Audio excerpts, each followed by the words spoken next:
For more on this, Professor Shahram Akbarzadeh joins us. He's research professor of the Alfred Deakin Institute at Deakin University. Professor, could you explain to us maybe what are Turkey's main goals in northeast Syria? Good evening. Well, I think Turkey has been very concerned about the establishment of a Kurdish entity, a semi-state in northern Syria.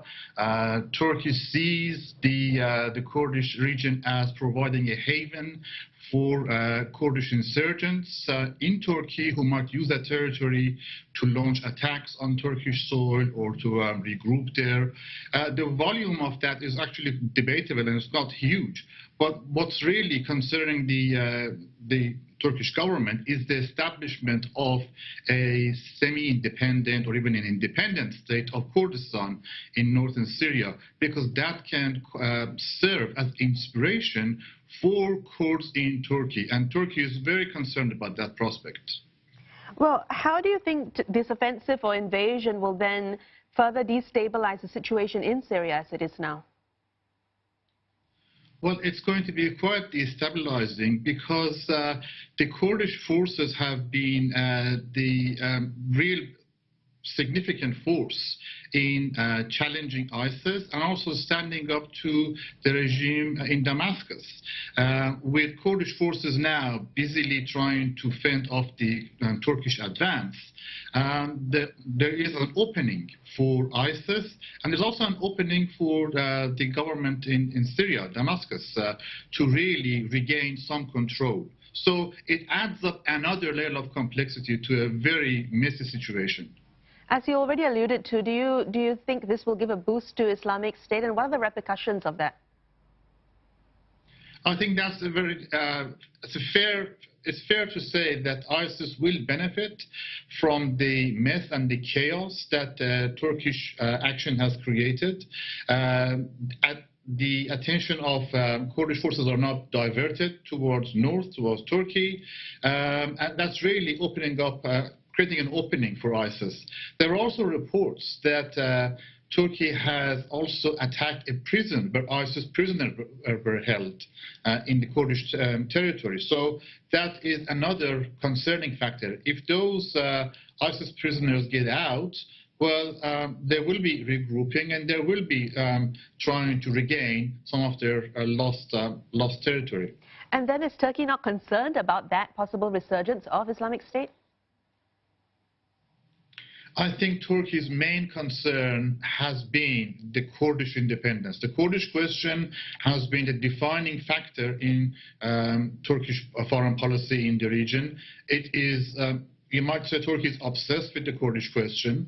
Early on during the war in Syria, Turkey was very much aware of recruitment taking place in Turkey and through Turkey for ISIS and other rebel groups against Assad. And Turkey really turned a blind eye to it. So ISIS is a concern and a problem, but not as big a problem as the Kurds for Turkey. Let's turn our attention towards Donald Trump, who sort of gave the green light for this in a way.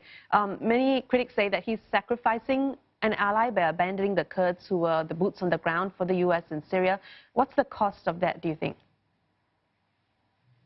Well, that's a significant cost because, as you've just suggested, the United States really depended on the Kurdish forces to push ISIS back.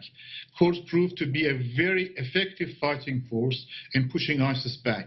And now Donald Trump is turning his back, and it's really sending a signal to many in the region, many allies of the United States in the region, that you can't really depend on the United States. You can't really take the United States' word as guarantee that they will follow through when it's needed.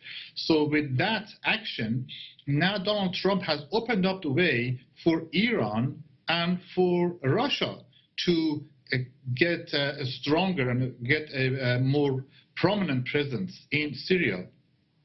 Professor, politics aside, the UN has warned there will be a huge human toll as well. What are we likely to see in the days and weeks ahead?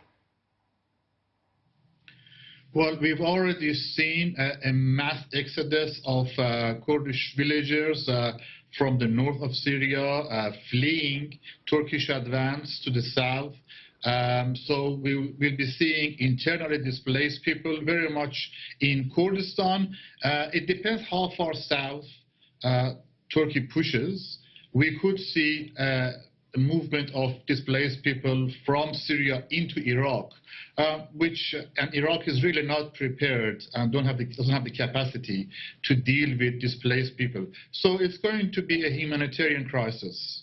All right, Professor, thank you very much for sharing your views and insight with us. That was Professor Shahram Akbarzadeh. He's the research professor of the Alfred Deakin Institute at Deakin University.